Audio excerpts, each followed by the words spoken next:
Listo, chicos, seguimos con la segunda lección. Acabamos de terminar de ver el tema que era de los teorías de grados de inspiración. Vamos con el siguiente tema. El tema que vamos a ver se llama la autoría de las escrituras. Vamos a terminar nada más con unos puntos todavía que quedamos ahorita de las teorías de los grados de inspiración. Entonces, ok, vamos a ver dónde nos quedamos ahorita en el último punto. De las teorías. Ah, ok. Ajá, todo esto, chiquillos, es también de esto de cómo se registra, ¿verdad?, la información en la Biblia, ¿verdad? Y sí, es cierto, la última es la teoría verbal y plenaria. Esta teoría, escuchen, yo no se los dije, esta teoría es la correcta. Yo creo que ustedes en el grupo, yo les había comentado, ¿se acuerdan? Que le puse, escogieron, ¿saben qué es la teoría verbal y plenaria?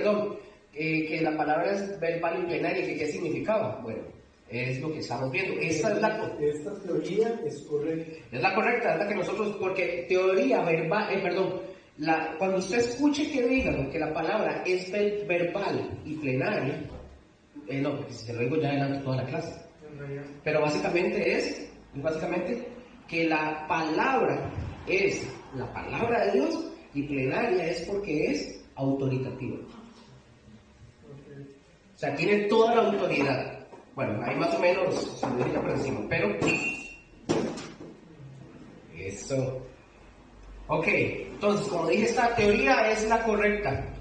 Todas las otras teorías fallan en algunas cosas. ¿Oyeron? Fallan en algunas cosas.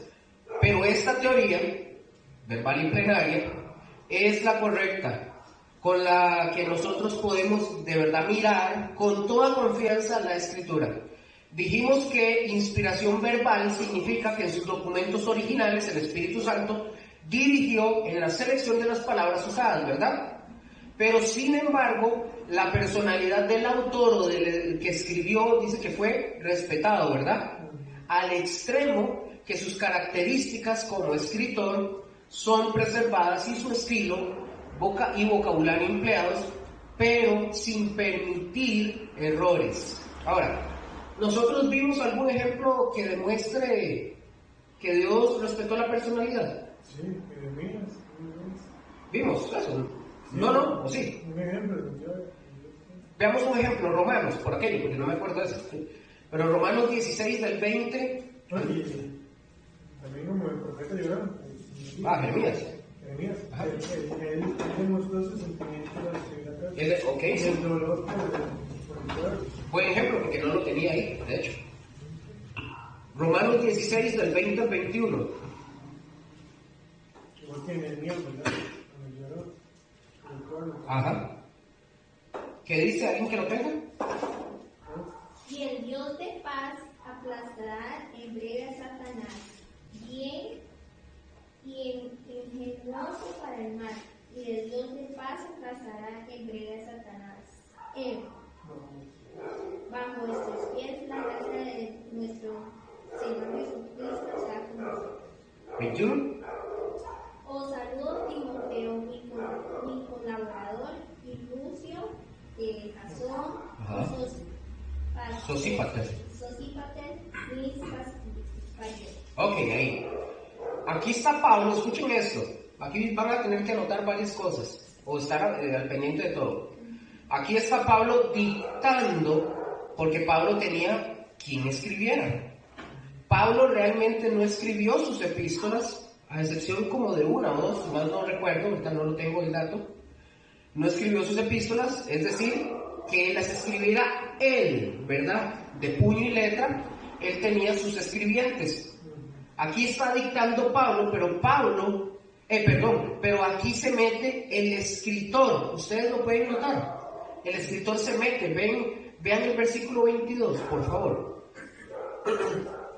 ¿Quién escribe? ¿Quién? Tercio. ¿Qué dice Tercio?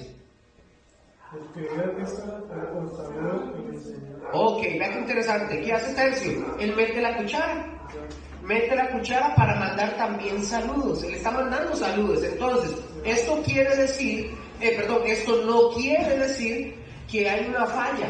Eso no quiere decir que hay una falla. Eso lo permitió Dios, dejando que la personalidad, en este caso del escribiente, ¿verdad, Tercio?, entrara ahí, sin afectar nada de la información. ¿Me doy a entender? Correcto, puesto que lo que este escribiente dice no afecta de ninguna manera el escrito. Pero Pablo, por ejemplo, Pablo tenía su manera de escribir y nosotros lo podemos reconocer a diferencia de otros escritores. Y así sucede en el mundo, por ejemplo. Si ustedes leen libros o tienen escritores favoritos, por ejemplo, seculares, ¿verdad? Estoy hablando. Nosotros, si tenemos algún escritor favorito, nosotros nos podemos dar cuenta quién escribió tal cosa, quién dijo tal frase, por la forma en la que escriben, por las palabras que usan constantemente, y nosotros podemos saber si es un escrito de él, de aquella, etc. En fin, la cuestión es que hay diferencias en los escritos, es decir, de diferencias de personalidades en la forma de escribir, y esto no quiere decir que hay o exista una falla. ¿Me doy a entender? ¿Y claro? ¿Sí?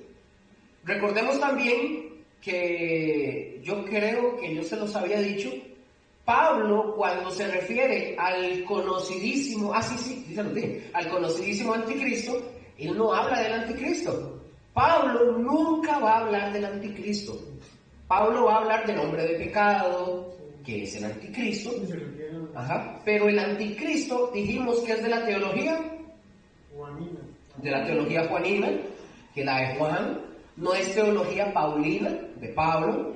Y aunque los dos se refieren al mismo personaje, utilizan palabras diferentes para referirse a él. Es decir, en este caso Pablo usa como el inicuo, el hombre de pecado, o el anticristo, que lo usa Juan, ¿verdad? Pero es a la misma persona. A la misma persona. Todo esto, ¿qué pasó? Que fue permitido y guiado por el Espíritu Santo para que no pareciera un dictado, ¿verdad? Como lo vimos con aquella señora. Sí. Bueno, que muchas veces, bueno, como dice Apocalipsis, y el que cambie, el que le quite o le ponga, ¿verdad? Entonces, se dice que como los muchos apóstoles no siempre escribían todas sus cartas, entonces las escribía el escriba. Ajá. Y como en este caso, escribió el tercio. O sea, entonces, y le cambiaron tal vez una letra o una coma, ¿verdad? La cambiaron, entonces la gente dice, entonces a ellos les cae la maldición. ¿Sí? O sea, no les cae porque aún no estaba esa advertencia. Sí, no, yo lo entendí, pero ahorita vamos a ver algo interesante con respecto a todo esto. Sí, va a ver que... Ok, entonces les decía que para que no pareciera un dictado, ¿verdad? Porque Dios bien podía haber dictado a la persona y despersonalizado a los escribientes, pero no lo hizo. Pero Dios, recuerden esto, Dios nunca despersonaliza a nadie. Nosotros conocemos, por ejemplo, las sectas falsas como los testigos de Jehová. ¿Ellos qué hacen? Pues ellos empiezan a despersonalizar, es decir, a quitarle a la gente la manera de pensar en el sentido amplio de que tienen que pensar como ellos. O sea, yo a ustedes no les estoy diciendo que tienen que pensar como yo. O sea, ustedes tienen que ir a la Escritura y ver que ese me parece el pensamiento de Dios para nosotros. Pero yo no le voy a decir, Padre, Gustavo, a partir de este momento usted tiene que venir la siguiente semana vestido así, tiene que hablar como yo y creer esto porque yo lo digo. ¿Qué me va a decir Gustavo? Sí, amén. No creo, ¿verdad? En cambio ellos le hacen creer, o que venga el pastor, y el pastor venga y predique y diga y empiece a decirnos que nosotros tenemos que hablar y pensar como él dice, que cuando él dice las cosas se tienen que hacer como él dice. No. Los testigos de Jehová, como dije, despersonalizan, le quieren quitar a la gente todo eso y los hacen pensar. ¿Qué es lo que hacen ellos con eso? Los adoctrinan. Y ellos tienen que repetir esa doctrina para que les quede bien grabadita. Todos los grupos religiosos o peligrosos religiosos despersonalizan. Y Dios nunca despersonaliza. ¿Qué hace Dios? Usa la personalidad de Gustavo, la de Raquel, la de David, la de Estefanía, la mía. Usa nuestra personalidad para cumplir con su propósito. ¿Estamos hasta ahí, verdad? Vamos al siguiente concepto. Ya vimos lo que es la inspiración verbal, ¿verdad? Vamos al siguiente.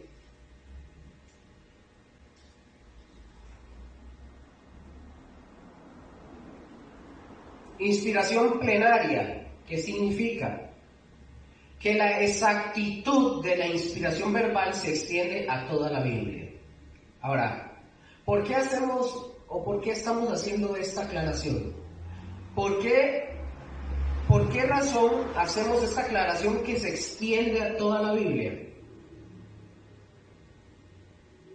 Está en todas las teorías anteriores que vimos. Vean lo que dice. Que la exactitud de la inspiración verbal se extiende a toda la Biblia. ¿Por qué hacemos esta aclaración? Y lo vimos ahorita en la lección pasada, en las teorías anteriores. Quiero que me mencionen por lo menos alguna. Fíjense en sus apuntes porque ahí ustedes tienen que tenerlo porque yo se los he venido enseñando. ¿Por qué razón la inspiración verbal y plenaria, es decir, plenaria, se extiende a toda la Biblia? ¿Por qué?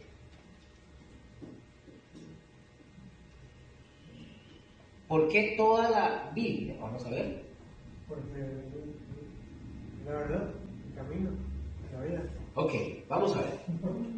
Recuérdense que vimos varias teorías, donde solamente ¿se acuerdan que vimos las teorías que decían que algunos aceptan parcialmente que es totalmente la palabra es revelación e inspiración de Dios total, que es solo parcial?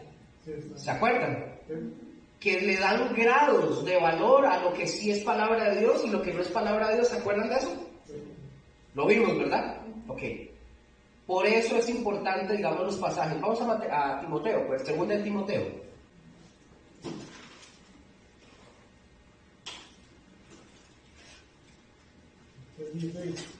(3:16), correcto, el 17.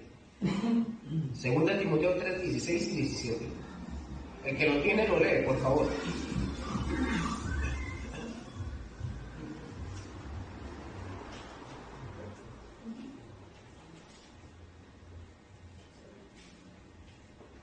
El que lo tiene lo lee, por favor. Toda la escritura es inspirada por Dios y útil para enseñar, para redarguir, para corregir, para instruir en justicia. Ajá. A fin de que el hombre de Dios sea perfecto, enteramente preparado para toda buena obra. Ok. Les estoy preguntando recuerden que vimos que en las teorías algunos creen que la Biblia es inspiración de Dios parcial en algunas cosas. Vimos que una de Mateo 28, si más no me equivoco, decían que tiene un 25% verdad de inspiración, lo cual es erróneo. Entonces, pero si ustedes se fijan ahorita con el texto que leyó Estefanía, ¿qué dice al principio en el 16? Toda la escritura es inspirada. Toda. Por eso les estaba preguntando ahorita que me dijeran que por qué razón estamos haciendo esta declaración, que la exactitud de la inspiración verbal se extiende. ¿A dónde? Aparte de la Biblia. ¿A la mitad? ¿A un 25%? A toda la Biblia. Y dice que es útil para todo. En estos 4 puntos que nos da Pablo, por ejemplo, en este versículo, dice que abarca todas las áreas. No hay nada que se escape al poder, la autoridad que tiene la Escritura. Porque dice ahí incluso que es para preparar al creyente. ¿Para qué? Para que sea como. Útil en justicia. Sí, pero que sea ¿qué? Algo. Para toda buena obra. Perfecto, correcto, lo dijo Raquel así. Perfecto, es decir, ¿qué significa esto?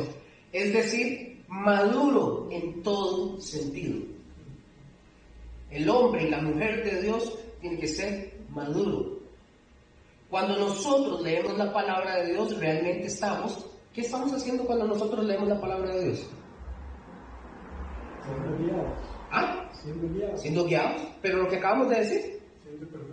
Madurando. madurando, correcto, estamos madurando, estamos perfeccionando nuestras vidas y de eso es lo que se trata todo, ¿verdad? De nuestra vida, de que vayamos siendo perfeccionados ¿con qué? ¿Con lo que enseña Luque? No. ¿Con lo que enseña Josué? No. No, con lo que enseña la palabra de Dios, siendo perfeccionados con la palabra de Dios. Por eso se nos insta mucho aquí en la iglesia a que leamos la palabra, que leamos la escritura, que no nos conformemos con escuchar predicaciones sea de Josué, de Mónica, de Luque, de Rose, de María, de quien sea.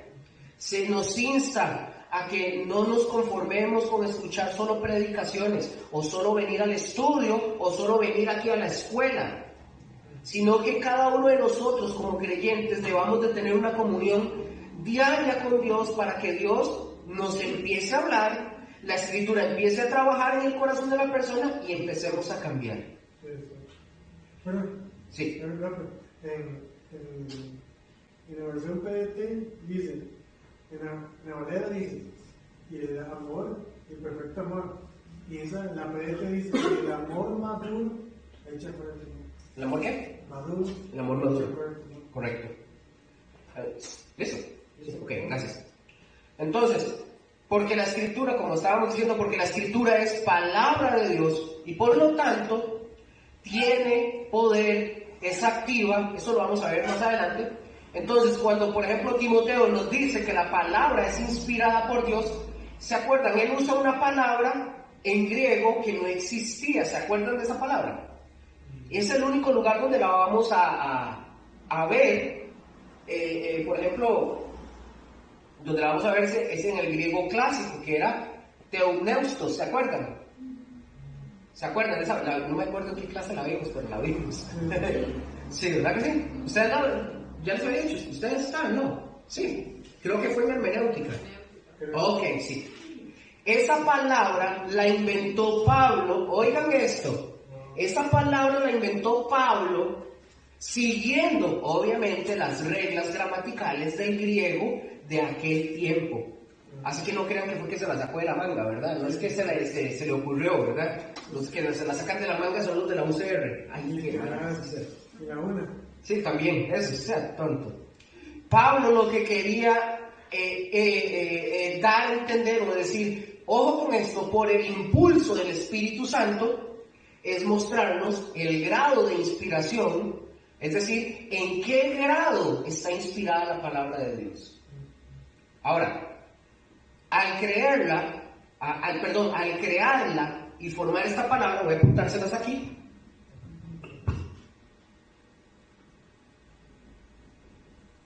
Voy. Para apuntarles ahí, teumneustos.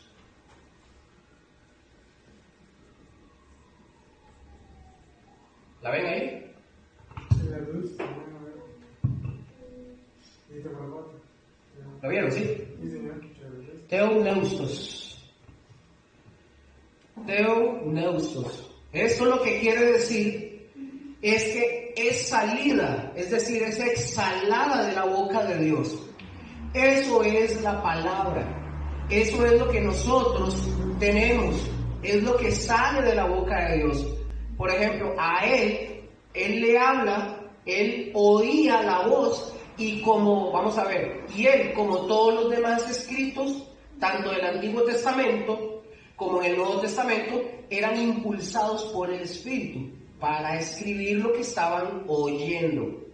Y esto, ojo con esto, porque esto es importante, porque este versículo, si usted se lo aprende de memoria, o estos 3 versículos se los aprende de memoria, al final es bueno, porque ustedes van a saber y van a tener en todo momento el conocimiento de que toda la escritura es inspirada por Dios.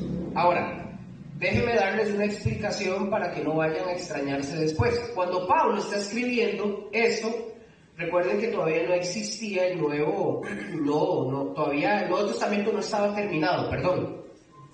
Así que, entonces, la aplicación de este versículo en ese momento que Pablo está dictándolo es en el sentido de que todo lo que iba de la escritura era inspirado por Dios. Ojo, vean lo que viene.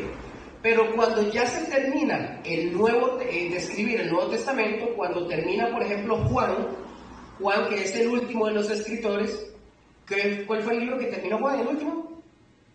Apocalipsis. Entonces, por implicaciones, toda la escritura, tanto el Antiguo como el Nuevo Testamento,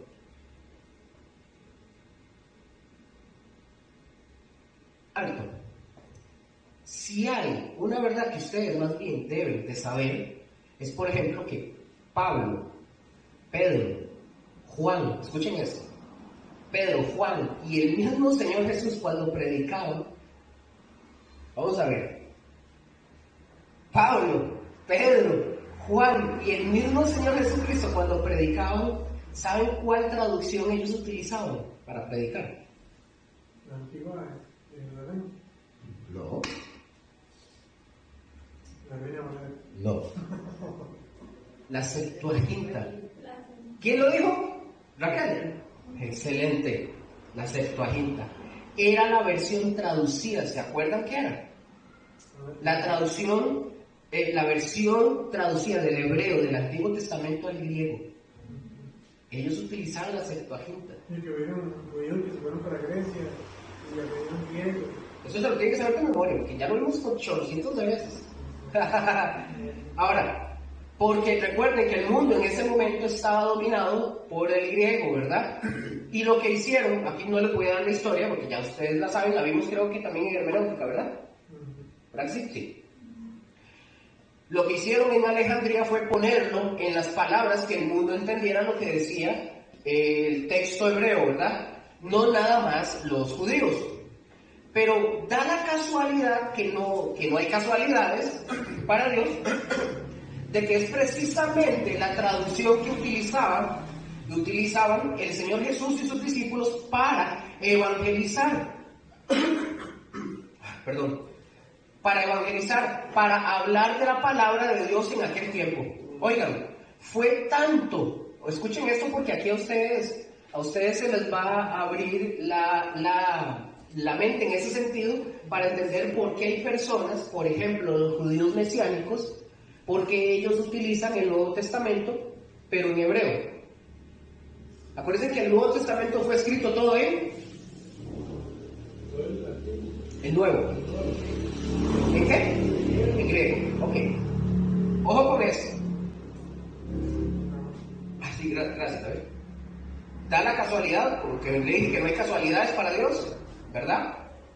Fue tanto el uso que le dieron los cristianos que los judíos la rechazaron. Ellos no quisieron utilizar más la Septuaginta del Antiguo Testamento, ¿verdad? El griego. No la quisieron utilizar más porque si la utilizaban, sí la utilizaban, pero no la quisieron utilizar más solamente porque los cristianos la utilizaban. Solo por eso. Entonces, ¿qué hicieron? Hicieron su propia traducción. ¿Cómo la ven? ¿Ah? Creo que sí, creo. Bueno, hasta este momento queda claro. ¿Seguros? ¿Seguras? ¿Sí? ¿Estamos? ¿Lo veo pensando? No, está bien. Ok. Entonces, toda la escritura, lo que nosotros tenemos, recuérdense que la escritura ya está cerrada, ya no hay que añadirle más, ya se completó. Ahora, vamos a ver que la Biblia tiene una dualidad. Aquí está, igual, yo se los pasé. Tiene una dualidad y les pasé lo que es, ¿verdad? Que está puesto en sus presentaciones. Sí. Ok, entonces ahí está.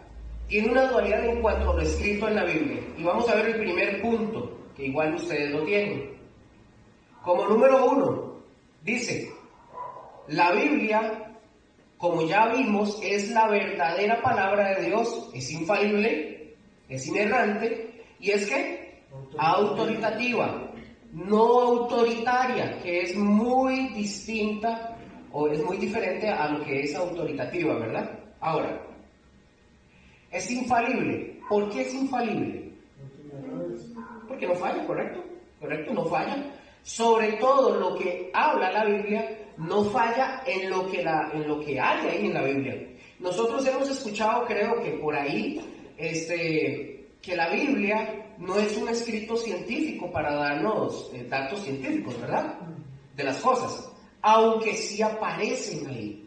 Hay datos que sí aparecen. Luego también vemos, pero no fue escrito con ese propósito. Entonces, de lo que habla la Biblia, tiene autoridad, es infalible y no falla.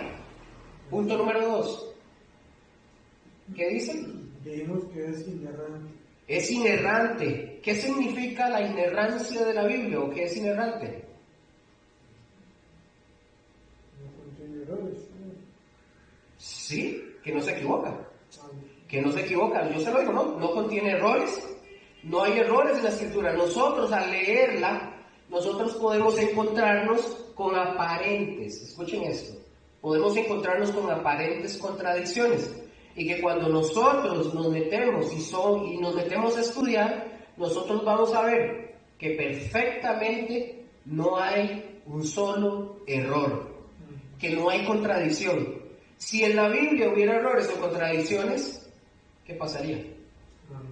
No sería la palabra de Dios entonces, porque Dios es perfecto y Dios hace obras perfectas. Oigan esto, al paso de los años, muchos de nuestros hermanos y hermanas, y sin que nosotros lo sepamos sus nombres de todos ellos, porque a través de los años se ha hecho un trabajo bastante intenso, ¿verdad? Muy profundo para que nosotros hoy, los que vivimos en el 2023, en el siglo XXI, que básicamente nos ha alcanzado los fines de los tiempos, tengamos la palabra de Dios lo más cercano posible a los originales. Ya lo habíamos hablado, los originales ya nosotros no los tenemos. Recordemos que se escribían en papiro, se escribían en cuero y en ese tipo de materiales. ¿De qué pasaba? Se iban deteriorando, se destruían, se perdían, pues. Por eso había escribientes que constantemente estaban pasando el mensaje a otro material hasta que llega, por ejemplo, en este caso, a finales de la Edad Media llega la imprenta. ¿Y qué hace la imprenta? Cambia las cosas para todo el mundo. Empiezan a cambiar para todos. Empieza a haber garantía de que lo que nosotros tenemos y el estudio constante de estos hermanos, también filólogos, expertos en el lenguaje y en el idioma, y ellos que hacen, nos ayudan, y por eso podemos estar seguros que lo que nosotros tenemos hoy en las Biblias es lo que se escribió como lo que se escribió la primera vez. ¿Me doy a entender? ¿Estamos claros? ¿Tienen preguntas? Ok, que fueron fieles al... Ok, en mantenerlo, sí. Bueno, ahorita vamos a ver más datos que nos van a gustar porque lo que estamos haciendo es basando firmemente nuestra fe en la palabra. Porque si nosotros no creemos que la vida es la palabra de Dios, entonces ¿qué hacemos en la iglesia? ¿Qué hacemos? ¿Verdad?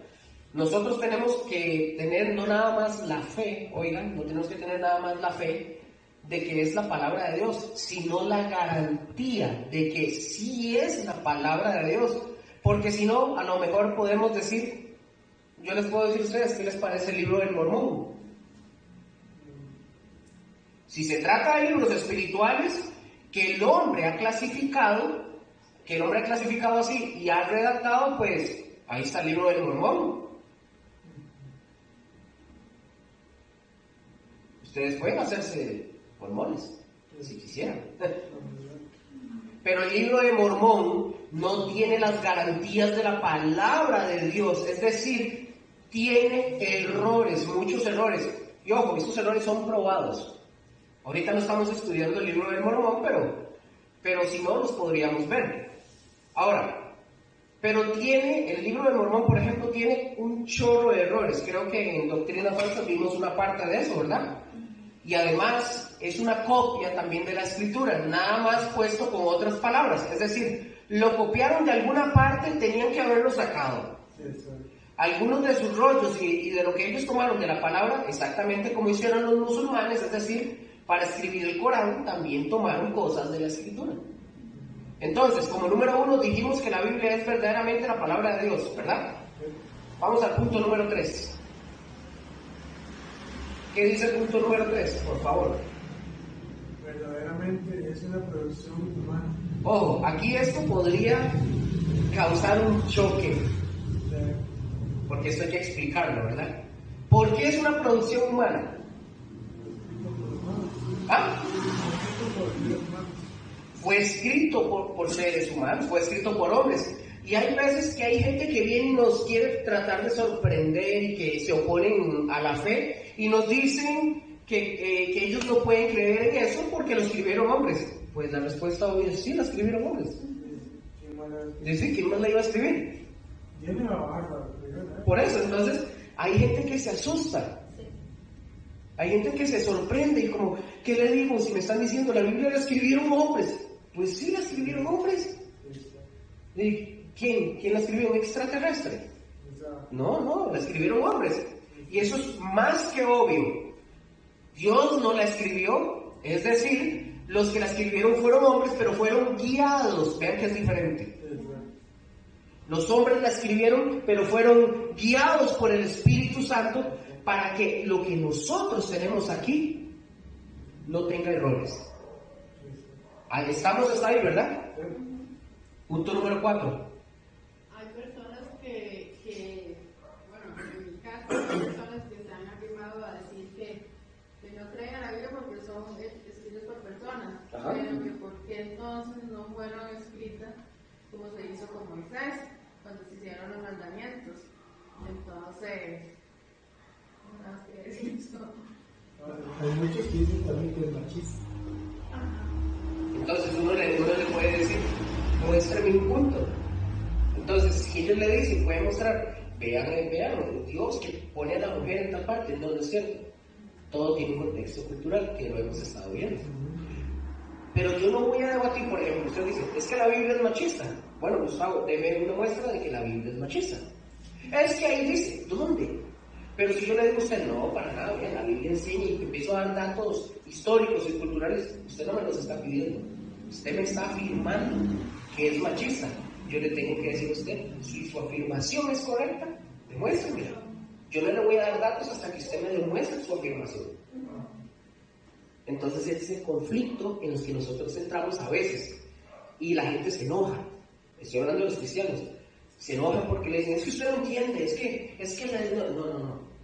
En el dato, si es machista, yo quiero ver dónde dice usted que yo quiero ver dónde usted está tomando su punto. ¿Me entienden? ¿Para qué yo le voy a dar un dato y decirle, no, es que en el contexto, es que en la historia, cuando usted en realidad no me está pidiendo eso, usted ya me está afirmando? Es un ejemplo, ¿verdad? Usted me está dando la afirmación, ¿ok? Dígame dónde, porque yo no sé. Entonces, ¿qué hacemos ahí? Esperar a que lo dé. Y si lo da, si usted ya sabe, ya usted sí le puede dar la explicación, si es que la persona está dispuesta a oír. Si no... ¿Y cómo responderían ustedes a eso? ¿A qué? A lo que me dicen, a lo que me han dicho. ¿Cómo se lo dio Moisés? Por ejemplo. ¿Cómo se lo dio Moisés? Y usted está diciendo que... Bueno, hay que ir a leerlo a ver qué es lo que dice. Porque dice que fue escrito, Moisés dice que fue escrito con el dedo de Dios, ¿verdad? ¿Ok? Eso es lo que dice Moisés. ¿Y a qué se refiere? Tal vez yo no le diría a qué se refiere, pero es que ya me dice, ¿quién lo escribió? Dios. Sí, dice que lo escribió con el dedo. ¿Y por qué Dios no lo quiso seguir? La pregunta de Raquel, ¿por qué Dios no quiso seguir hacer esto hacia él? Volvemos otra vez a lo mismo. Porque la voluntad, recuérdense que anterior a eso no existían las leyes. ¿Quién es el dador de la ley? No fue un hombre. Dios da las leyes, Él establece sus normas y le dice: aquí están las leyes. A partir de ahí, el hombre, Dios le otorga al hombre, como le digo, para que... bueno, por ejemplo, vea que Dios, en los 5 libros que Moisés registra en lo que es la Torá, ¿quién escribe? ¿Quién? Ajá.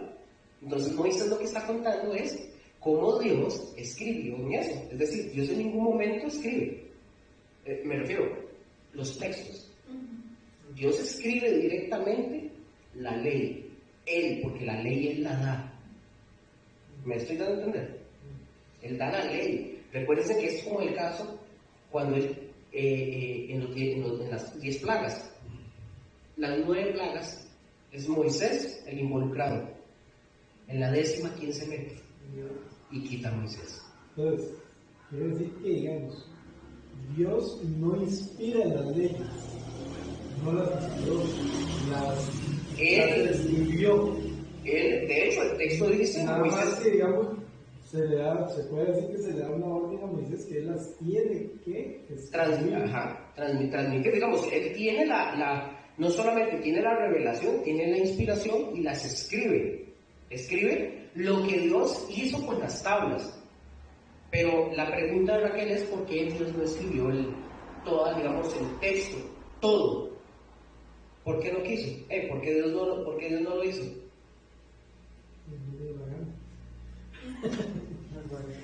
Él quiso usar hombres. Desde el principio nosotros vemos que Dios, en su soberana voluntad, Él ha querido que el hombre esté involucrado. De hecho, vemos que toda la historia, todo lo que está registrado, desde Génesis hasta Apocalipsis, vemos que Dios está involucrado en todo. Pero vemos que es el hombre el que registra. ¿Me doy a entender? Yo me imagino que si dijéramos que fue Dios quien lo escribió, si no nos creen ahora diciendo que fue que Dios inspiró a personas, si decimos que fue Dios el que la escribió, ni mucho menos nos van a creer. Entonces, muy buena esa. Si hubiera sido directamente a Dios, no lo hubiéramos podido entender. De hecho, lo estábamos viendo ahorita. Lo estábamos viendo nosotros ahorita. Que Dios no quita la personalidad, no despersonaliza. Él usa al hombre y lo inspira para que escriba, pero le mantiene en su personalidad. ¿Y el hombre qué hace? Como cuando estuvimos viendo, por ejemplo, el tema de los antropomorfismos. El antropomorfismo, bueno, los ojos de Dios. ¿Qué pasa si Dios hubiera escrito? Es que no tengo idea cómo decirlo, pero que Dios diga: yo los veo a ustedes, pero en el lenguaje de Él y en la forma de ser Dios pura, no podríamos entender, porque Dios no tiene ojos. ¿Me doy a entender? Entonces le da al hombre la responsabilidad, por así decirlo, o le da más bien la oportunidad, diría ¿cómo se dice? Le da el privilegio de escribir, y le da la opción. Entonces Moisés escribe: bueno, yo vi las espaldas de Dios. Moisés tuvo que buscar alguna frase, alguna palabra en la forma él de escribir para poder representar eso, pero no que literalmente vio las espaldas de Dios, porque si Dios tuviera espaldas, no sería Dios, tendría 2 piernas, 2 brazos. Entonces él tiene que dar esa expresión para que la gente entienda y nosotros podamos entender a qué se refería, qué era que Dios estaba pasando. ¿Me doy a entender? ¿Sí? ¿O la enredé más? Bueno, ¿lo enredé? Bueno. Está muy interesante, pero... hay que analizarlo más. Sí, Ok, está bien. Punto número 4. Pero sí. Bueno, en esencia sí, pero igual hay que algo. Sí, quedan como unas cosas ahí. Es complejo, ¿verdad? Ok. Punto número 4, lo tienen, ¿verdad? Dice, Es una dualidad de autor que se extiende a cada parte de la escritura en el lenguaje, así como en las ideas generales. Vamos a ver Segunda de Pedro, chicos, por favor. Segunda de Pedro 1:21. El que lo tiene me lo lee, por favor.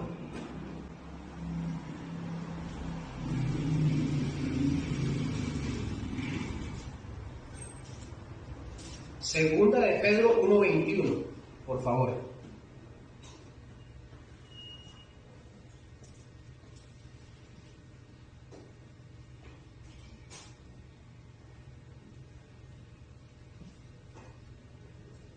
¿Lo tienen, sí? Leanlo fuerte, por favor.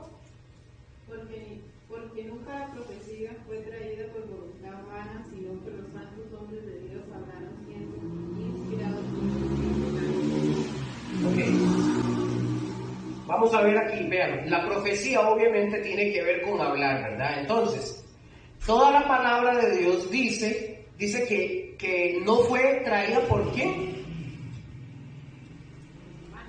Que no fue traída por voluntad de los seres humanos, sino que fueron guiados. Eso ya lo habíamos visto. Y noten aquí, cuando utiliza la palabra inspirados, ¿verdad? Utiliza otra palabra distinta a la que era teuneustos, ¿verdad?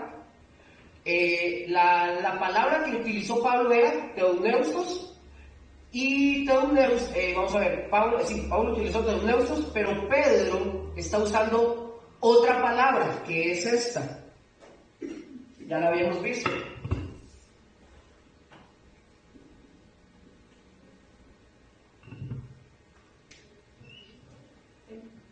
Fero o feró. Fero o feró es distinta o es distinto, pero nos habla de cómo es que los que escribieron la palabra, ven acá, Gustavo, por favor. Fero habla de esta idea. Yo les había dicho en hermenéutica que era como el soplo en los barcos de vela, pero Fero también es esto, es como que yo le haga así a Gustavo y lo voy guiando y lo voy llevando lo voy llevando entre las mesas, lo voy guiando. Ahí se me sienta, gracias. Fero da esa idea, ¿me doy a entender? Da la idea. Y yo lo agarro como agarré a Gustavo de los hombros y lo fui llevando aquí. Lo llevé, lo fui guiando, lo llevé hasta que lo volví a sentar, ¿verdad? No lo voy empujando, sino que lo voy llevando. Es lo mismo que hizo el Espíritu Santo con los otros escritores. ¿Qué hizo? Fero los llevó, los guió para que tuvieran todos los datos necesarios. Por ejemplo, ¿se acuerdan de Lucas? ¿Qué nos dice Lucas en el Evangelio? ¿Qué hizo? Que Lucas investigó, ¿verdad? Y él, él investigó, pero ¿quién lo guió en la investigación para que no tuviera fallas? Ahora van a decir, Lucas, lo llevó otras veces, nada que ver. El Espíritu Santo lo llevó, lo guió para que él investigara, el Espíritu Santo lo fue llevando. ¿Por qué Lucas tiene? Porque, por ejemplo, ustedes ven Lucas tiene datos que no tienen los otros escritores. Por ejemplo, él nos habla de qué fue lo que hizo María, la madre de Jesús, ¿verdad? Y nos dice a dónde fue. Nosotros no sabríamos qué hizo María o lo que dijo María, en fin. Hay una serie de cosas. Eso fue lo que hizo Lucas con su investigación. Y para saber qué hizo María, ¿qué debió de haber hecho Lucas? Para saber qué hizo, qué dijo, dónde fue María, todo lo que hizo, ¿qué tuvo que hacer Lucas? Investigar, pero ¿qué tuvo que hacer? Buscar a María, correcto, exactamente. Pero ¿quién lo guió? El Espíritu Santo lo guió para que registrara la palabra. Las ideas estaban expresadas por Dios. ¿Y qué hizo el Espíritu Santo? Vigiló para que no contuviera errores. Ahora, aquí, lo que estábamos viendo de lo anterior, vamos a pasar a otro tema. Y quiero que sepan algo. Yo no sé si ustedes no se habían dado cuenta, pero todo lo que hemos venido hablando ¿Se acuerdan de la clase de bibliología? La clase de bibliología hasta ahorita, todo esto es de bibliología. Por si no se habían dado cuenta. Todo esto es de bibliología. No son temas independientes. Entonces, vea que ya vamos por el número 14 y bibliología es como en la clase número 5, creo, o 4, no recuerdo. Todo esto es de bibliología. Las teorías. ¿Ah? De las teorías y la inspiración. No. El curso como tal, bibliología, digamos, todo esto es de bibliología. Todo lo que hemos venido viendo. No hemos salido de bibliología, de hecho. Ok, pues vamos a pasar de ese tema. Pero ahora vamos a hablar del tema que nos corresponde, que es de la autoridad de las Escrituras. Y chicos, y chicas. ¿Sí? Ahí está. Me perdí. ¿En dónde? No entendí eso de la bibliología, a partir de cuándo, cómo, qué o qué. Ok, nosotros estamos, ya le digo. O sea, estamos estudiando teología sistemática. Sí, es teología sistemática, y dentro de la teología sistemática estudiamos. Ya nosotros vimos introducción a la teología sistemática, lo vimos hasta la cuarta lección. Vimos 4 lecciones de la introducción, ¿verdad? Luego, el tema número 5 de teología sistemática fue bibliología, que fue la 5, ¿verdad? 5 y 6. Estamos hablando, es decir, todas tienen un título, pero al final de cuentas todo esto pertenece a la bibliología. ¿Listo? ¿La saqué de la duda? ¿Sí? Ok. Entonces, chiquillos, como les decía, vamos a ver la autoridad de las Escrituras. Ojo, ningún otro libro sobre la tierra dice, escuchen esto, ningún otro libro sobre la tierra dice en sí que lo que está escrito, digamos, en ese tipo de libros, sea palabra de Dios. Ningún otro libro, la Biblia sí lo dice. Y lo dice muchísimas veces. Por ejemplo, anoten si quieren. Hay 120 veces que la Biblia se refiere a sí misma como palabra de Dios. 120 veces. El Corán, ni siquiera el Corán lo dice. Ni los libros budistas, ni los que escribieron el libro de los mormones. En ningún lugar dice que es palabra de Dios. Vamos a ver datos, y datos reales. Vamos a ver el primer dato, ustedes también lo tienen en sus presentaciones. En ningún lugar dice que es palabra de Dios. Ahora sí, el dato número 1, ¿qué dice? Alguien que me lo lea, por favor. En el Antiguo Testamento hay 88 veces registrada la palabra, así dice Jehová. Eso, es decir, el escribiente no está diciendo que el que puso así dice Jehová, el que escribe no dice, ay, es que eso es de mi inspiración, ay, yo lo recibí, o yo lo siento así. No, el escribiente pone, pero es Dios el que está interviniendo en eso. ¿Cuántas veces, Gustavo? 88. 88 veces dice en el Antiguo Testamento, así dice Jehová. La número 2. ¿Alguien ahí, aparte? ¿Alguien más que colabore? 40 veces aparece la frase, habló Dios diciendo. Habló Dios diciendo. Número 3. ¿Alguien más? Más de 700 veces aparece la frase Jehová. Ojo, y yo les estoy poniendo ahí más de 700, porque son más de 700. No son 700, son más de 700 veces que dice Jehová dijo. Número 4, por favor. En el Nuevo Testamento el Señor Jesucristo dice más de 20 veces, yo os digo. Yo os digo, ok.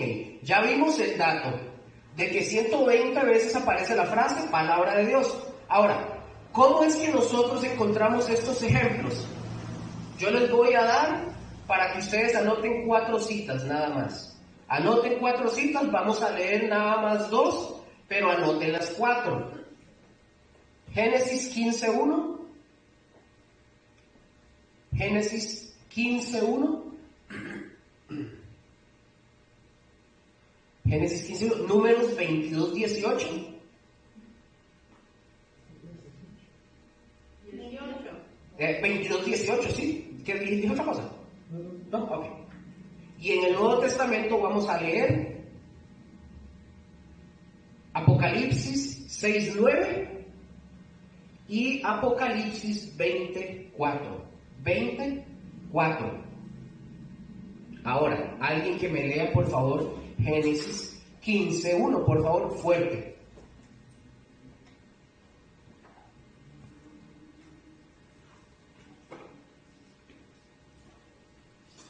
Génesis 15:1, el que lo tiene lo lee, por favor. Después de estas cosas vino la palabra de Dios. ¿Vino qué? Vino la palabra de Jehová. Ajá. Abraham en visión diciendo: no temas, Abraham, yo soy tu escudo, tu galardón será sobremanera grande. Ahí sí, gracias. ¿Se fijan cómo aquí, cómo lo dice? ¿Vino palabra de quién? De Jehová. Entonces, eso que va a registrarse en el capítulo 15 es lo que vino de parte de Dios para que fuera escrito, no de parte de la inspiración de que el hombre quiso poner, fue de parte de Dios. Ahora otra persona que me lea Apocalipsis 20, versículo 4, por favor. Ahorita vamos a ver algo que me había preguntado Raquel la semana pasada y ahorita lo vamos a ver.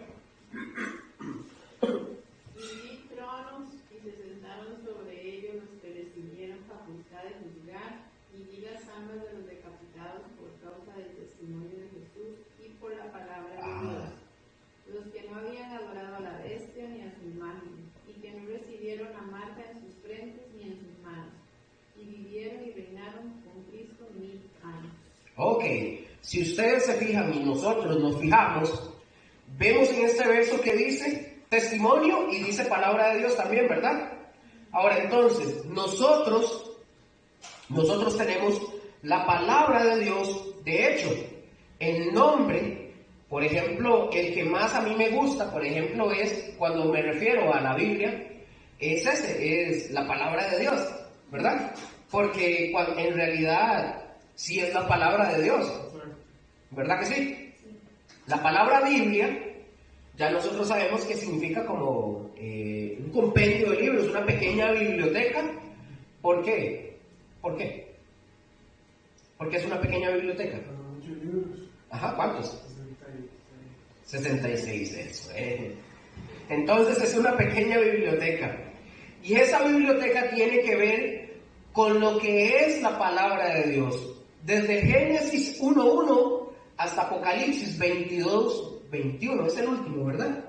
Creo. Hasta Apocalipsis 22:21, que es el último versículo de Apocalipsis. Tenemos todo lo tenemos ahí. Y ya esto nos habla de por sí de que la palabra de Dios lo tiene todo. ¿Estamos? Ahora, todo lo que usted tiene en la Biblia, escuchen esto, tiene autoridad. Normalmente, nada de lo que está registrado en la Biblia es opcional. Todo lo que dice ahí es una orden. Tiene autoridad para decirnos lo que debemos hacer. Por ejemplo, amar no es una opción. Eso es un distintivo de la iglesia de Cristo Jesús. Si ustedes observan, Cristo nunca dijo: mi iglesia va a ser la más grandota, mi iglesia va a ser la más pequeña, o mi iglesia va a ser la más bonita o la más fea. Él dice que va a conocerse su iglesia porque ¿qué? Porque se aman los unos a los otros. Entonces tiene autoridad. ¿Me doy a entender? Ahora, ¿cómo es que vemos que la Escritura tiene autoridad? ¿Quién nos dice que la Escritura tiene autoridad? Imaginemos esto. Vamos a supongamos, porque está puesto creo aquí, vamos a suponer que somos el pueblo de Israel, ¿verdad? ¿Quién dice que los libros que tiene la Biblia hebrea son revelación de Dios? ¿Cómo es que se llega a saber eso? ¿Cómo, si somos iglesia, cómo es que los libros del Nuevo Testamento tienen autoridad sobre nosotros? ¿Ah? ¿Qué pasó o qué sucedió para que esto se diera de esta forma? ¿Saben? No. La, No. No. Pero ¿cómo nosotros llegamos a decir que tiene autoridad? ¿Cómo podemos hacerlo? ¿Quién dice? Sí, también lo dice el Nuevo Testamento. Pero ¿quién lo regula? ¿Quién nos dice que es así? Santo. Sí, es azul. Pero ya vamos a ver el resto. Excelente. Es que sí, hagan así. Y así todos. ¿Sí? No así, sino que todos se van. Sí. Estuvo mal el ejemplo mío, porque yo les dije, hagan así. Bueno, entonces, ¿qué pasó? ¿Cómo es que se llega a eso? ¿Cómo nosotros sabemos eso? Obviamente, escuchen esto, es el reconocimiento de la inspiración de Dios en ellos. Y ustedes saben, o ustedes, bueno, supongo que saben lo que es el canon. No las máquinas impresoras ni de fotos, ¿verdad? ¿Saben qué es el canon? Ajá, pero ¿qué es? Es el conjunto de libros inspirados, correcto. Es el conjunto de libros inspirados, ¿por quién? Por Dios, que nosotros tenemos ahí en la Biblia. Ese es el canon. Si a ustedes les preguntan, es el conjunto de libros que fue inspirado por Dios y está cerrado, ¿verdad? Pero escuchen, en aquel tiempo, cuando se estaba formando, ¿cómo es que ellos podían determinar si era palabra de Dios o no? Ya Gustavo dijo una, por el Espíritu Santo, pero eran hombres también los que determinaban si era o no palabra de Dios. ¿Cómo hacían ellos? Por la conferencia entre unos y otros. Porque sí. todo tenía que calzar, porque todo tenía que hablar de Jesús y no hablar de sí mismo. No, sí, pero todo, no solo el Nuevo Testamento. Vamos a ver, pero, o sea, no está mal, pero vamos a ver. En el Antiguo Testamento estaban los profetas, los sacerdotes y toda esta gente que estaba reconociendo que eran escritos inspirados. Por ejemplo, hay una lista en la que se reconoció los libros inspirados, lo pueden anotar, inspirados del Antiguo Testamento, que esto se realizó en el siglo V antes de Cristo. Lo dio Esdras. Esdras reconoció los 22 libros para los judíos, inspirados por Dios. Esdras. Él los reconoció como inspirados, los 22. Nosotros recordemos que en el Antiguo Testamento, ¿cuántos libros tenemos? Antiguo. ¿Cuántos? 27. No. Antiguo. En el Antiguo, sí. 39. 37. Si mal no recuerdo. No, aquí no leo nada, porque ahorita no, si mal no recuerdo, si eran 37 o 39, ahorita veo. ¿Por qué nosotros tenemos más que la Biblia hebrea? Porque se dividen. O sea, ellos, unos los ponen como uno mismo y nosotros no. Creo, eso es lo error, ¿viste? Ok. Recuerden algo. Ellos, los hebreos o los judíos, ellos no hacen divisiones como nosotros. Para ellos no existe Primera de Reyes o Segunda de Reyes. No existe Primera de Crónicas ni Segunda de Crónicas. Es solo Reyes o Crónicas. Ajá. Para ellos es un solo libro. Es un solo libro. Y así es como ellos van haciendo sus libros. Por eso es que hay 22. Y Esdras reconoce los 22 libros como inspirados. Pero nuestros libros van sí calzan, tanto los de los hebreos como los de nosotros calzan, nada más que las de nosotros vienen con las divisiones. ¿Me doy a entender? ¿Entendieron, chicos? ¿Todos aquí? ¿Usted? Sí, ok. Entonces, eran los profetas y los sacerdotes los que, escuchen esto, los que sancionaban, ayudaban, decían y reconocían quién había escrito algo inspirado. Y así es como nos llega a nosotros lo que nosotros ¿verdad? Tenemos. Por ejemplo, en el caso de la iglesia pasó algo semejante. Oigan esto qué interesante. Se iba escribiendo algo. Se hacía circular en las iglesias y se hacían copias de sus escritos. ¿Sabían eso? Entonces, inmediatamente se les reconocía o se reconocían porque ya estaban avaladas por alguno de los apóstoles. Es interesante. Pero nosotros tenemos en el Nuevo Testamento escritos, por ejemplo, de gente que no son apóstoles. ¿Como quién? Lucas. Hay 2 evangelistas. Lucas no era apóstol. Ajá, Lucas no era uno. Lucas no era apóstol, era un griego. No era apóstol. ¿Quién más?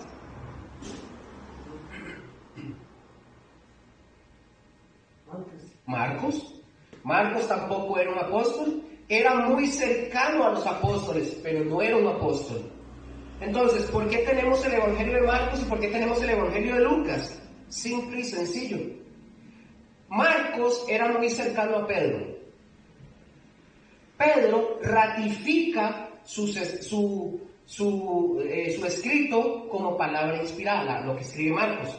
Lo ratifica como palabra inspirada y la iglesia lo reconoce. Lucas, ¿con quién trabajaba él de cerca? Pablo. Con Pablo, correcto.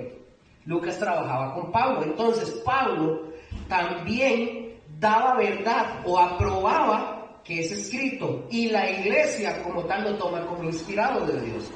Por esas razones es que nosotros tenemos el canon de lo que es el Nuevo Testamento, porque también tenemos en la Biblia estos, ¿y por qué tenemos nosotros también en esta Biblia estos escritos?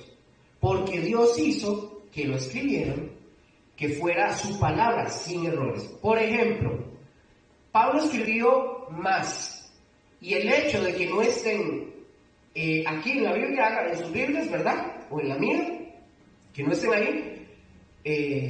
Por ejemplo, en otras cartas de Pablo no quiere decir más bien de que se hayan, no es que se perdieron cartas importantes para nuestra fe, para nada. Aquí lo que nosotros tenemos en la Biblia, lo que necesitamos. ¿Me doy a entender? Sí, o los enredé. Bueno, si quieres, explica un poquito más. ¿Ustedes entendieron? Que tal vez no tenga un libro como así, como Pablo, ¿verdad? O sea, como que Pablo escribió un libro. Pablo escribió otros libros. Pero ¿por qué si Pablo escribió otros y los reconocieron inspirados, por qué las demás no? Ahí viene la... Si era el mismo Pablo, o sea, ya sabía que era inspirado por Dios. Ajá. Y ¿se acuerdan que lo vimos la semana pasada? Si no está aquí, ¿qué quiere decir? No, yo no dije Es eso. inspirado. No. Es inspiración. Ok, puede ser que sean libros que tengan cosas buenas, que no sean malos, pero si no están incluidos dentro de nuestras Biblias, ¿por qué? Porque Dios no lo quiso. Porque Dios no lo quiso. Acuérdense lo que habíamos hablado sobre la inspiración y que hablamos sobre eso. Él inspiró, Él revela y los inspira a escribir, y lo que está escrito es lo que Dios quiere que esté ahí y punto. Ya vamos a ver algo, para que salga de la duda. Pero ustedes sí tienen conocimiento de los libros que escribió Pablo. Hay un libro que es tercera de Corintios, a los Corintios, y no está incluida. Está perdida. ¿Qué significa? O sea, está perdida, me refiero que no está incluida, porque si usted la busca, pues muy probablemente la encuentre. Pero ¿por qué no está ahí? Esa es la respuesta. Ay, bueno.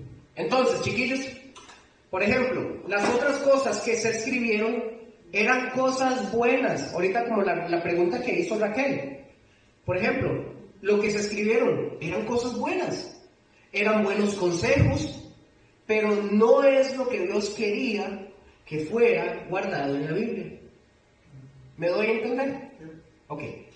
Pudo haber escrito Tomás, que por cierto, el Evangelio de Tomás, que salió a la luz hace muchos años atrás, no sé si ustedes se acuerdan, ¿con cuál película?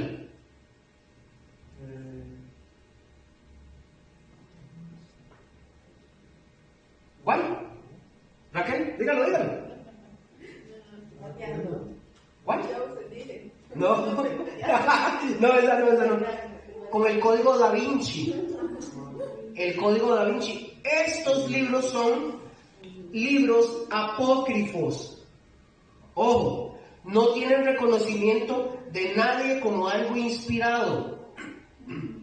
Pero como vende, hicieron el código Da Vinci, ¿verdad? Entonces, ellos pudieron haber escrito cosas muy buenas, pero no tienen la autoridad de Dios para que estén incluidas en la Biblia. Yo quiero que pensemos en esto. ¿Qué pasa con los deuterocanónicos que están en ciertas Biblias? Ya lo vamos a ver, gracias. Ya vamos a entrar a eso. La verdad, creo que en Corintios, Pablo escribe, y somos como, y somos, cuando hablamos somos como la boca de Dios, somos como la autoridad de Dios. Ajá. Entonces, por esa razón, yo conmigo que ellos dijeran, como ese sí es avalado por mí y este no. Por ejemplo, cuando llegan los escritos y Pedro avala lo que Marcos escribe, ¿por qué Pedro avala lo que Marcos escribe? No, porque fue guiado por el Espíritu Santo para que avalara. No solamente es la aprobación mía, porque Raquel lo escribió todo esto, se lo voy a dar. Qué bonito. Porque Pedro tuvo que ver y leer lo que puso Marcos, lo que escribió, para poder decir si es, vamos a incluirlo.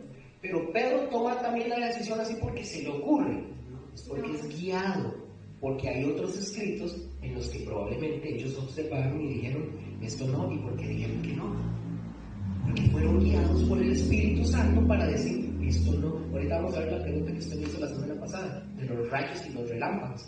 Ya vamos a ver. Como hemos estudiado también cuando estábamos viendo varios milagros que hacía Jesús, y Lucas y Marcos, ¿verdad?, lo comentaban, lo hablaban de distintas maneras. Ajá. Los milagros de la niña, ¿verdad?, del flujo y todo eso. Entonces, Correcto. lo ven de otras maneras.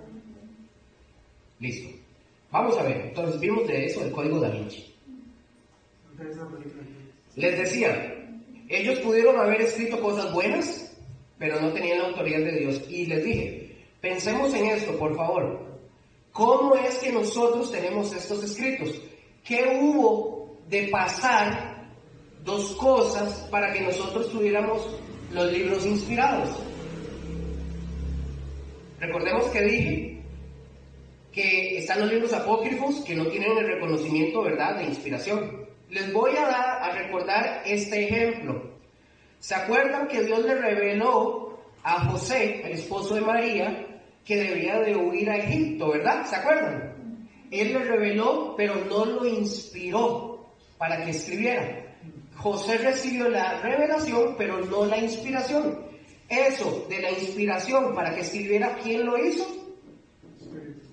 No, ¿quién lo escribió? Mateo, correcto.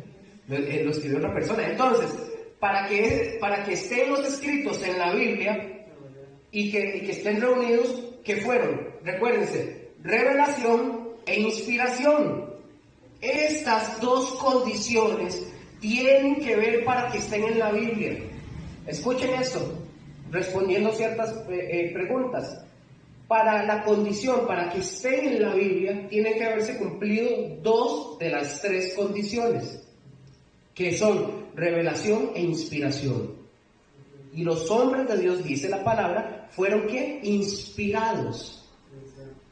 Y dice que toda la palabra de Dios es inspirada. Y los hombres de Dios fueron inspirados para escribirla y para que estén ahí, como nosotros la tenemos. ¿Verdad que sí? ¿Estamos bien?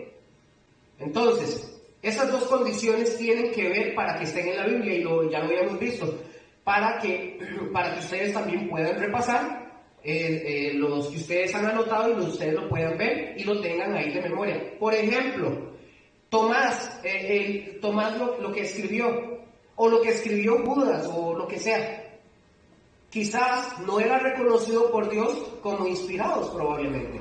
Bueno, pero en buenas palabras, quizás era un buen mensaje, a lo mejor era una muy buena predicación, pero eso no significa o no quiere decir que son inspirados por Dios para que estuvieran en la Biblia. Yo les voy a dar un ejemplo. Han habido buenas predicaciones, ustedes me imagino que han escuchado otros pastores que son buenísimos y que enseñan y uno dice, wow, que hasta uno se sorprende, pero ellos no se les está revelando nada. se les ilumina para que enseñen, pero no se les está inspirando para que escriban. La Biblia está cerrada. ¿Me doy a entender? Sí. Son 2 de 3 cosas, ¿cuál es la tercera? Revelación, inspiración e iluminación. Y la iluminación entramos nosotros, ¿te acuerdas? Que es lo que el Espíritu Santo nos ilumina. O sea, nosotros no es que estamos inventando nada, es el Espíritu Santo que nos enseña. Ok, esta es la idea. Voy a sentarme un toquecito, estoy cansado. Esta es la idea. Por eso están los libros que están en la Biblia. Yo les había dicho a ustedes en una ocasión, no crean y no se dejen llevar por quienes dicen que hacen falta libros en la Biblia. ¿Se acuerdan?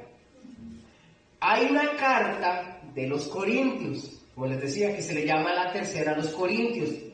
Dicen estos hombres, ¿quiénes? Los teólogos liberales, ¿verdad? Ellos dicen que es la segunda. No, que esa tercera es la segunda. Ellos toman primera y segunda como completa. Ellos dicen que es la segunda. Y ellos dicen que esa se perdió, dicen ellos. Les pregunto, bueno, si se perdió es porque no es palabra de Dios. Tan sencillo.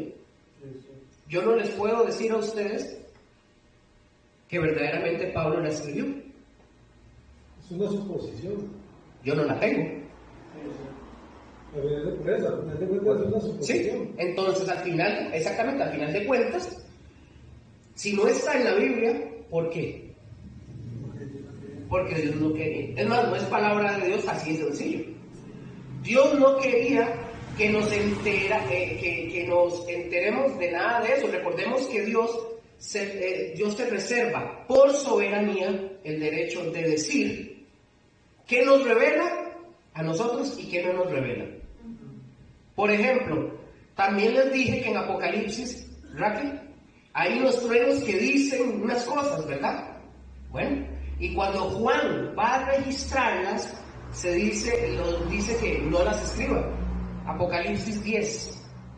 Apocalipsis 10, versículos del 3 al 4.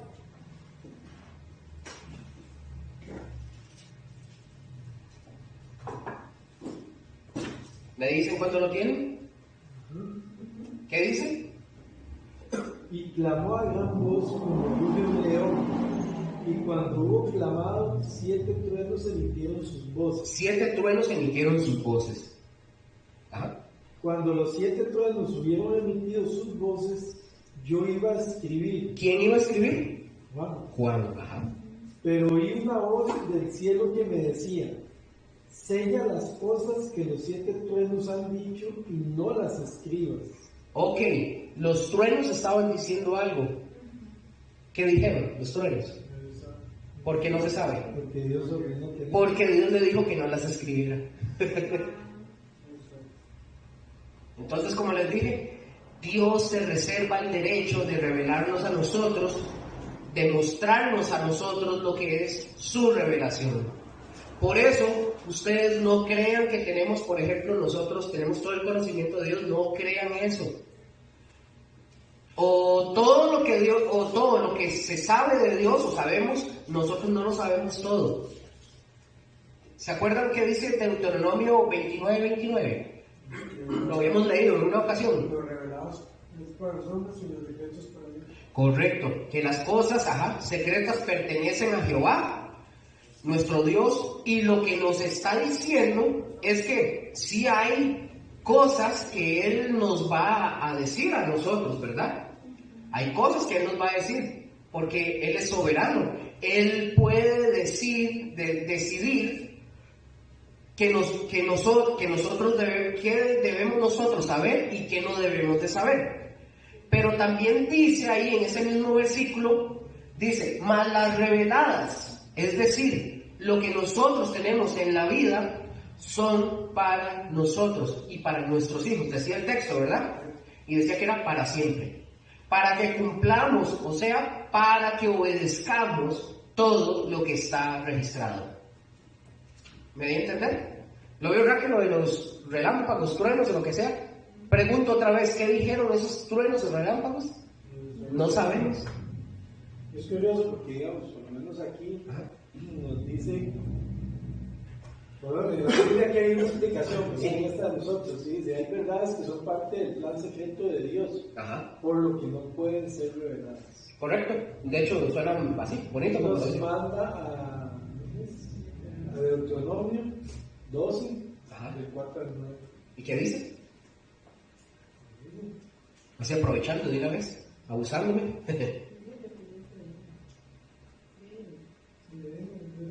¿Deuteronomio qué?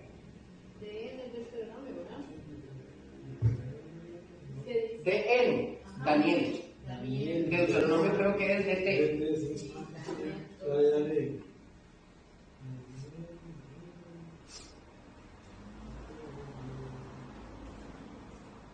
De hecho, eso que debe decir en ese texto y en Daniel es algo paralelo. Daniel 12, del 4 al 9. Dice, pero tú, Daniel, cierra las palabras y sella el libro hasta el tiempo del fin. Muchos correrán de aquí para allá y la ciencia se aumentará. Y yo, Daniel, miré y he aquí otros dos que estaban de pie, el uno a este lado del río y el otro al otro lado del río. Y dijo uno al varón vestido de lino que estaba sobre las aguas del río, ¿cuándo será el fin de estas maravillas? Y oí al varón vestido de lino que estaba sobre las aguas del río, el cual alzó su diestra y su siniestra al cielo, y juró por lo que vive por los siglos, que será por tiempos y la mitad de un tiempo. Y cuando se acabe la dispersión del poder del pueblo santo, todas estas cosas serán cumplidas. Y yo oí, mas no entendí, y dije, Señor mío, ¿cuál será el fin de estas cosas? Él respondió, anda, Daniel, pues estas palabras están cerradas y selladas hasta el tiempo del fin. Ok. Cuando Daniel sella eso, ¿sabe cuál es el libro de la profecía que Daniel está sellando? Apocalipsis. Correcto. Que se abre ya después para nosotros. Daniel no tuvo la oportunidad de nosotros de saber qué iba a suceder, nosotros sí la tenemos. Eso lo vamos a ver después. Vamos a hacer así como el... Sí, era algo que Daniel no tenía que saber en ese momento. No, Daniel lo escribe. Daniel, sí, pero digamos... Pero no dice. No dice. Él no dice. Él ahí se reserva y eso queda guardado hasta el periodo que el Apocalipsis es abierto, hasta que el Señor... O sea, él sí supo que era, pero el Señor le... No lo dice. No lo dice. De hecho, así por adelantado, cuando Jesús, lo vamos a ver después, pero ¿quién es el que abre el sello, quita el sello para que ese rollo, que es el Apocalipsis, sea revelado? Jesús. Ajá. ¿Cómo sabe? ¿Por qué? Y yo lloraba porque no había ningún digno. Correcto, sí. El único digno que fue encontrado fue Jesús, que fue el único que podía abrir, quitar el sello del rollo y abrirlo, y nosotros ya lo tenemos abierto. ¿Y ahí?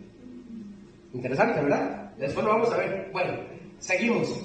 Entonces, como les decía, que nadie nos sorprenda con juegos, porque la verdad sí están jugando, ¿verdad? Acuérdense que esto es una lucha de argumentos, y por eso Satanás, a través de hombres muy inteligentes, porque hay que decirlo, son muchos y son muy inteligentes, sacan ideas, sacan conceptos que ellos manejan, y si nosotros nos dejamos apantallar por eso que ellos dicen, nos vamos a alejar de la palabra de Dios, porque suena lógico lo que ellos dicen.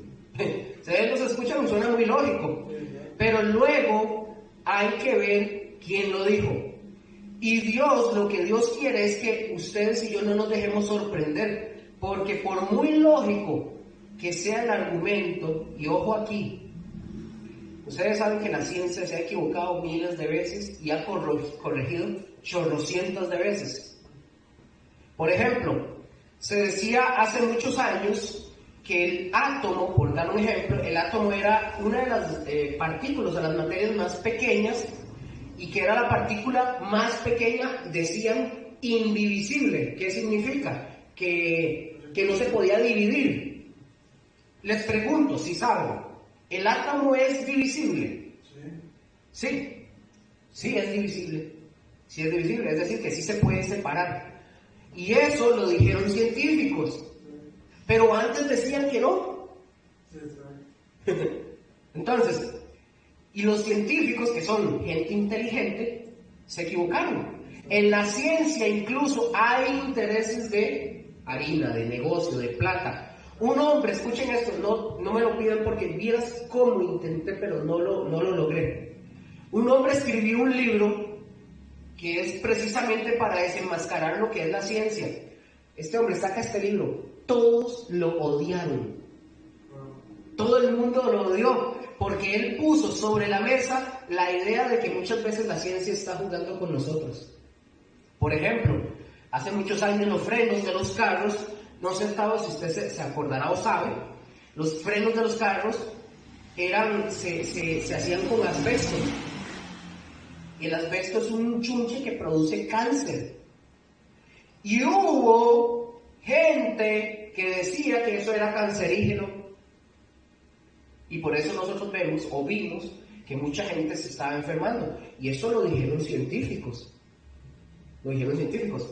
¿Qué hicieron todas estas gentes de las armadoras de carros cuando eso salió a la luz? Pagaron científicos para que dijeran que eso no era cierto. Qué buen negocio, ¿ah? Hoy sabemos, hoy sí a ciencia cierta, sí se sabe que sí producían cáncer. De hecho, ustedes ven programas en Estados Unidos que remodelan casas, que son muy viejas. ¿Qué hacen? Mandan a quitar el asbesto, se tienen que cubrir y todo eso, porque el asbesto es cancerígeno. Pagaron para que otros científicos dijeran que no era cancerígeno. Pero hoy sí está probado que sí es cancerígeno. Vean qué cosas, ¿verdad? Es más, yo quiero que ustedes se desilusionen un poquito de la ciencia. Muchas de las cosas que ha inventado la ciencia, no las ha inventado, se las encontró de pura chiripa, así por mera casualidad. Estaban haciendo no sé qué, mezclando no sé qué, y alguien encontraron y apareció tal cosa. No las inventaron. Fue pura guava, diríamos. Así que yo les digo, no crean todo lo que dice la ciencia. Porque pueden decir hoy algo y mañana lo pueden cambiar. Y así lo hemos visto. Ya la teoría del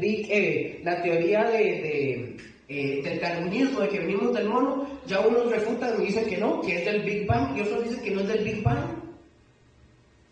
Entonces la misma ciencia se tira. Acordémonos, la ciencia no es Dios. El infalible, Dios es el infalible, no la ciencia.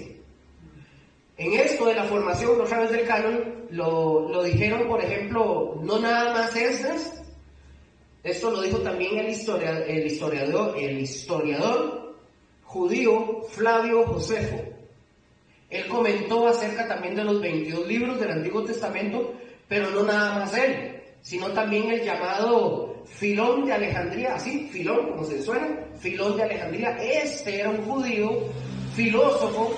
Él también comenta y habla acerca de estos 22 libros. Él dice, es decir, hay bases para decir que Dios lo formó, me doy a entender. Ahora, ¿quién mayor autoridad tiene? Obviamente es el Señor Jesús. El que tiene mayor autoridad es Jesucristo, porque Él es Dios. Vean lo que dice Lucas 11:51, anótenlo, yo se los voy a leer. Oigan lo que dice Lucas 11:51.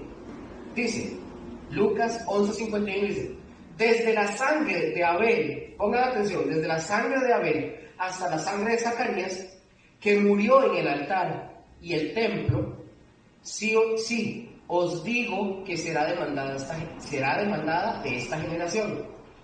Ok, lo que vemos es que desde la sangre de Abel, dice el Señor Jesús, hasta Zacarías. Y la escritura que nos dice cómo murió Zacarías, ¿saben cuál es? ¿No saben? ¿Dónde dice?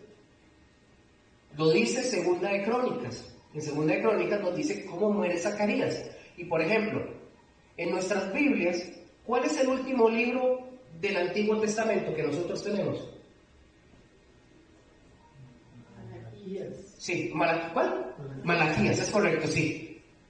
El acomodo, por ejemplo, el acomodo también de los libros de la Biblia no es igual al de la Biblia hebrea. En la Biblia hebrea el último libro es Crónicas. Pongan atención. No Segunda de Crónicas, es Crónicas. Ahí se narra la muerte de Zacarías. Vamos a Segunda de Crónicas 24, por favor, y vamos a ver algo. Segunda de Crónicas 24:20.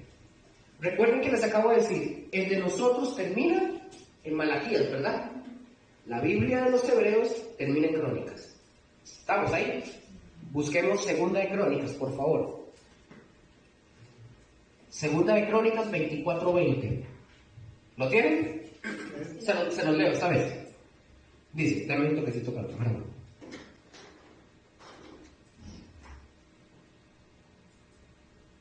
Ok. Segunda de Crónicas 24:20 al 21 dice: entonces el Espíritu de Dios vino sobre Zacarías, hijo del sacerdote Joiada, que no es el nombre, ¿verdad? Y puesto en pie, donde estaba más alto que el pueblo, les dijo: así ha dicho Dios, ¿por qué quebrantáis los mandamientos de Jehová? No os vendrá bien por ello, porque por haber dejado a Jehová, él también os abandonará. Pero ellos hicieron conspiración contra él y por mandato del rey lo apedrearon hasta matarlo en el patio de la casa de Jehová. Si ustedes se fijan ahí, se narra la razón por la que matan a Zacarías. Lo matan a pedradas. Y dice que fue en el atrio, entre lo que es la puerta y el altar del sacrificio, ahí él es asesinado. Cristo dice, ojo, Cristo dice que la palabra de Dios es desde la muerte de ¿quién? Lo leímos ahorita en Lucas 11:51. Dice que es desde la muerte de Abel hasta Zacarías, porque toda esa sangre dice que se va a tomar en cuenta, es decir, que abarca todo el Antiguo Testamento. Porque nosotros tenemos, Malaquías termina, pero en el orden que tienen los judíos, entonces dice que termina en Crónicas. Y Jesús nos está diciendo aquí, dice el texto bíblico donde Jesús dice: y desde la sangre de Abel hasta la sangre de Zacarías, que murió entre el altar y el templo, sí, os digo que será demandada de esta generación. Entonces se fijan que ahí Jesús dice que desde la sangre de Abel hasta Zacarías, porque de esa sangre va a tomar cuenta todo. Entonces, todo lo que es el Antiguo Testamento, todo lo abarca todo. Busquen Lucas 24:44, por favor.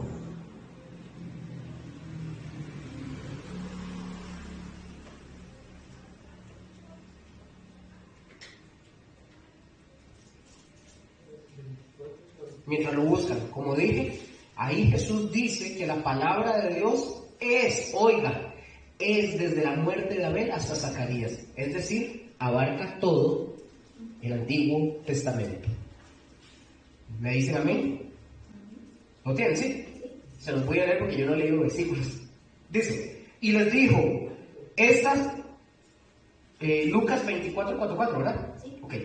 Y les dijo, estas son las palabras que os hablé, estando aún con vosotros, que era necesario que se cumpliese todo lo que está escrito de mí en la ley de Moisés, en los profetas y en los salmos.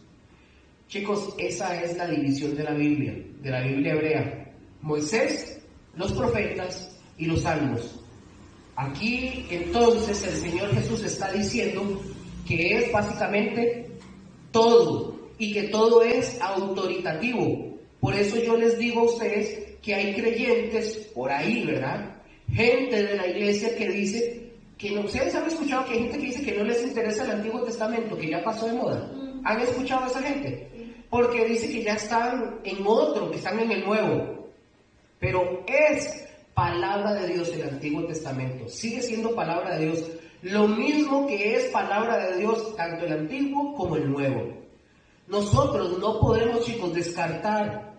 No podemos descartar. Y por eso nosotros también estudiamos el Antiguo Testamento. Porque hay cosas en el Antiguo Testamento que yo creo que yo se las había mencionado que incluso todavía no se cumplen. Hay cosas que todavía no se cumplen y que de las cuales se nos amplía más la información. ¿En dónde? en el Nuevo Testamento. Por lo tanto, es palabra de Dios, ¿cuánta? Toda la Biblia, toda. En las Biblias, sobre todo las que son las católicas, hay libros añadidos, respondiéndole a Gustavo. Ellos dicen que nosotros las quitamos. La Biblia de Jerusalén, creo que es la Biblia católica también, ellos dicen que nosotros quitamos ciertos libros, y la verdad es que nosotros no quitamos nada de la Biblia. Ellos añadieron, para que tengan el dato, ellos añadieron en el año 1500, añadieron lo que nosotros conocemos como los libros apócrifos o los libros deuterocanónicos. ¿A partir de cuándo? Del 1500. Ellos los tomaron, y si ustedes tienen una Biblia católica en su casa, si fuera el caso, o la tienen descargada, ustedes revisen que dice, ¿cómo decían? ¿Libros? ¿Cuál? Deuterocanónicos. Hay libros en la Biblia católica que son canónicos y libros que son deuterocanónicos. ¿Qué significa deuterocanónicos? ¿Saben? David, Raquel, Gustavo, Steph. Deuterocanónicos quiere decir de segunda importancia o de segundo orden.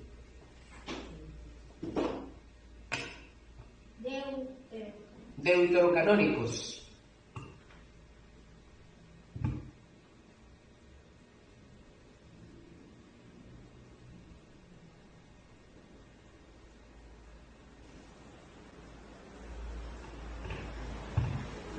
¿Así?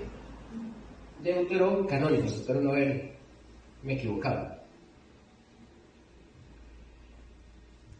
¿Por qué nosotros no los tenemos en nuestras Biblias? ¿Ustedes creen que nos haría mal si los tenemos o los leemos? Sin miedo, díganme. ¿Usted qué dice, Raquel? No, ¿ustedes están? No, porque no está en la Biblia. No, pero si lo estuviéramos. Ya nosotros sabiendo lo que sabemos, ¿nos haría mal, David? Y no debería afectar. Correcto, esa es la respuesta, no nos afecta. No nos afecta. Incluso nosotros podríamos usar a Baruch, que es uno de los libros, para hablar, porque Baruch habla de podríamos utilizar Baruch para hablar en contra de la idolatría, porque es tremendo lo que dice Baruch de la idolatría. Nos serviría, por ejemplo. Pero ¿por qué nosotros no tenemos a Baruch en el Antiguo Testamento? ¿Por qué no lo tenemos? Eso, exactamente, porque no era palabra de Dios. Tan sencillo, así es sencillo. Así los demás libros que no aparecen en nuestras Biblias porque no son palabras de Dios.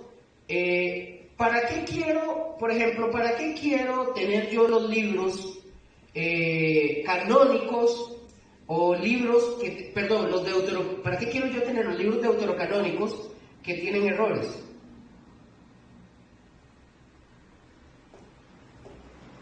Perdón, los libros canónicos no tienen errores, ¿verdad? Entonces, ¿para qué nosotros querríamos tener libros, los deuterocanónicos, que sí tienen muchos errores? Y les voy a decir, tienen errores geográficos, tienen errores cronológicos, tienen errores doctrinales. Por ejemplo, el libro de Tobías, no sé si alguien lo ha leído. En Tobías, un ángel le dice que mienta. Luego, Tobías usa para curarse, Tobías era ciego, y usa algo que es como hechicería. Entonces, ¿para qué quiero yo errores doctrinales en la Biblia? Que la verdad es que si estaban a un lado de los libros canónicos, vamos a decir del Antiguo Testamento, porque son historias, y son historias bonitas, algunas, son historias bonitas. Ninguno de los libros apócrifos es feo en el sentido que si usted lo lee, usted se va a entretener. Son libros interesantes, También tenemos a Macabeos, por ejemplo. Dice que en Asiria, escuchen esto, necesito que pongan aquí, ojo. Dice Macabeos que, por ejemplo, que en Asiria, el rey de Asiria en ese momento fue Nabucodonosor. ¿Es verdad eso? ¿Por qué? Porque es de Babilonia. Porque él fue el rey de Babilonia, ¿correcto? Pero un error muy, muy grave. Correcto, era de Babilonia. La Biblia dice que Nabucodonosor viene de Babilonia. Y aquí Macabeos dice que era de Asiria. Entonces, ¿cómo está la rosa? Creo que Siria, así era Artajerjes. Entonces, si ustedes se fijan, son evidentes los errores. Y hay quien dice que se equivocaron al escribir tan sencillamente porque ellos no estaban guiados por el Espíritu Santo y cometieron errores. Hay otras personas que también dicen que una de las normas o de las reglas de los escritores, que ellos sabían que lo que ellos estaban escribiendo no era revelación de Dios, sino que era algo para dar una información histórica, adrede, ¿verdad? Y que adrede ellos cometían errores como ese para que la gente, cuando lo leyera, pudieran distinguir que ellos no estaban pretendiendo ser un libro inspirado. Y terminamos con esto. Sencillamente era como una novela y, por ejemplo, yo les recomiendo que si ustedes tienen tiempo, si no, recuerden esto, si tienen tiempo, recuerden primero la Biblia, lo que tenemos, pero si ustedes tienen tiempo, denle una leidita a los libros apócrifos, no les va a hacer daño, no les va a hacer daño. Ahora, ustedes ya ahí se van a dar cuenta de muchas cosas, como información, si están bien, y están bien que las leamos, porque ustedes ya están firmes, ustedes no se van a ir por, ¿verdad? Estamos, chicos, la siguiente semana, para que sepan, vamos a continuar hablando sobre los libros, una parte, viene otro tema, pero vamos a hablar un poco más de esto para salir de lo que son los libros apócrifos, porque muy probablemente se me olvide y les digan, ¿qué quedamos? ¿Está bien? Gracias, chicos.